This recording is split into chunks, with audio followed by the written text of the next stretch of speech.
श्री हरदास। दूसरा अध्याय, श्रावण मास का धर्म पालन। भगवान शंकर सनत कुमार जी से बोले, हे ब्रह्मपुत्र, आप विनम्र हैं, आप श्रद्धालु हैं, समस्त 12 गुणों से युक्त श्रोता हैं। आपने श्रावण मास के बारे में जो पूछा है तथा जो पूछने से रह गया है वह सब मैं तुम्हें विस्तार पूर्वक बताता हूँ। आपके पिता ब्रह्मा बहुत उद्दंड थे, इसलिए उन्हें अपना 5वां सिर गंवाना पड़ा। वह मासरता को छोड़ मेरी शरण में आए। मैं जो कुछ बताने जा रहा हूँ उसे एकाग्रचित्त होकर सुनो। श्रावण मास में नियमों का पालन कर व्रत रखकर सायंकाल को 4 बजे भोजन करना चाहिए। 1 मास तक रुद्राभिषेक करना चाहिए। अपनी प्रिय किसी एक वस्तु का त्याग करें। पुष्प, फल, धान्य, तुलसी की मंजरी युक्त पत्ती और बेल पत्रों से मेरी लक्ष्य पूजा करें।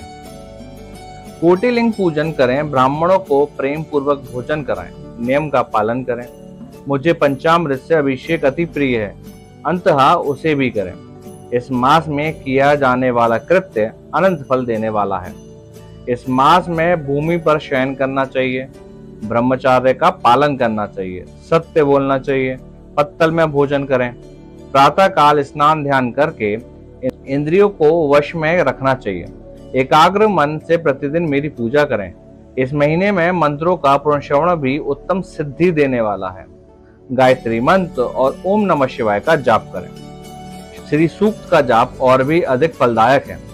गृह यज्ञ, कोटि होम, लक्ष्य होम तथा अयुत होम करने पर साध्य फल मिलता है और मनोवांछित फल प्राप्त होता है। जो प्राणी इस महीने में एक दिन भी व्रत को छोड़ देता है वह महाप्रलय तक घोर नरक में जाता है। मुझे श्रावण मास से अधिक और कोई भी मास प्रिय नहीं है। यह मास फलदायक है तथा निष्काम भाव से किए गए कर्म के फलस्वरूप मोक्ष प्रदान करने वाला है। हे सनत कुमार, इस मास में करने योग्य जो धर्म कहे गए हैं उन्हें ध्यान पूर्वक सुनो। रविवार को सूर्य का व्रत करना चाहिए। सोमवार का दिन मेरी पूजा का दिन है। श्रावण मास के प्रथम सोमवार से प्रारंभ करके 3.5 मास तक अर्थात कार्तिक मास की अमावस्या तक होने वाला संपूर्ण कामना का अर्थ सिद्धि प्रदाता रोटक नाम का व्रत कहलाता है।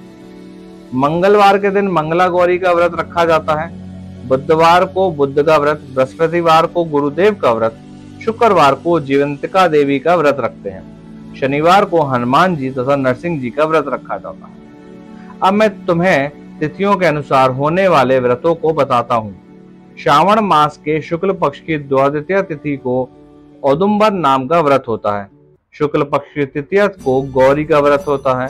श्रावण शुक्ल चतुर्थी को दूर्वा गणपति नामक व्रत होता है। इसे विनायक चतुर्थी व्रत या गणेश चौथ को व्रत कहते हैं। श्रावण शुक्ल पश्चिमी को नाग पूजन का व्रत रखा जाता है। श्रावण शुक्ल षष्ठी को दिन सुपोदान व्रत रखा जाता है। श्रावण शुक्ल सप्तमी को शीतला देवी का व्रत रखा जाता है। अष्टमी और चतुर्दशी तिथि में देवी का पवित्रारोपण करना चाहिए। श्रावण मास की कृष्ण तथा शुक्ल पक्ष की नवमी को नक्त व्रत का विधान है। शुक्ल पक्ष की दशमी को आशा नामक व्रत किया जाता है।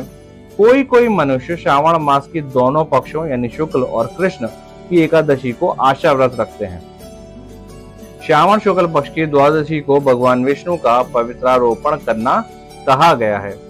इसीलिए इस तिथि को भगवान श्री हरि का श्रीधर नाम से अर्जन उत्तम गति प्रदान करता है। श्रावण शुक्ल पक्ष पूर्णिमा को उत्सर्जन, उपाकर्म, सभादीप, रक्षाबंधन, श्रावणी कर्म, सर्पबलि तथा हयग्रीव जयंती मनाई जाती है।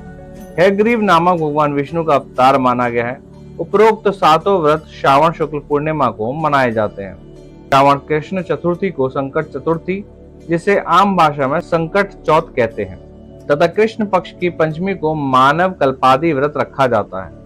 श्रावण कृष्ण अष्टमी को भगवान श्री हरि विष्णु ने श्री कृष्ण नाम से 16 कलाओं से युक्त अवतार लिया था। उस दिन व्रत का महोत्सव मनाया जाता है। श्रावण मास की अमावस्या को पिठोरा व्रत का विधान है। इस दिन कुशोत्पादन करें और वृषभों का पूजन करें। श्रावण शुक्ल पक्ष में प्रथमा से लेकर समस्त तिथियों के अलग अलग देवी देवता हैं। प्रतिपदा के अग्नि, द्वितीया के ब्रह्मा, तृतीया के गौरी, चतुर्थी की गणेश, पंचमी के नाग, षष्ठी तिथि के स्कंद, सप्तमी तिथि के सूर्य, अष्टमी तिथि के भगवान शिव, नवमी तिथि की माँ दुर्गा, दशमी तिथि के यम, एकादशी तिथि के विश्वदेव स्वामी हैं। द्वादशी तिथि के श्री हरि, त्रयोदशी तिथि के कामदेव, चतुर्दशी तिथि के शिव और पूर्णिमा के स्वामी चंद्रमा हैं। अमावस्या के स्वामी पितृ हैं। जिस देव को जो तिथि है उस तिथि को उस देवता की पूजा अर्चना करनी चाहिए। इस श्रावण मास में प्राय अगस्त्य नक्षत्र का उदय होता है।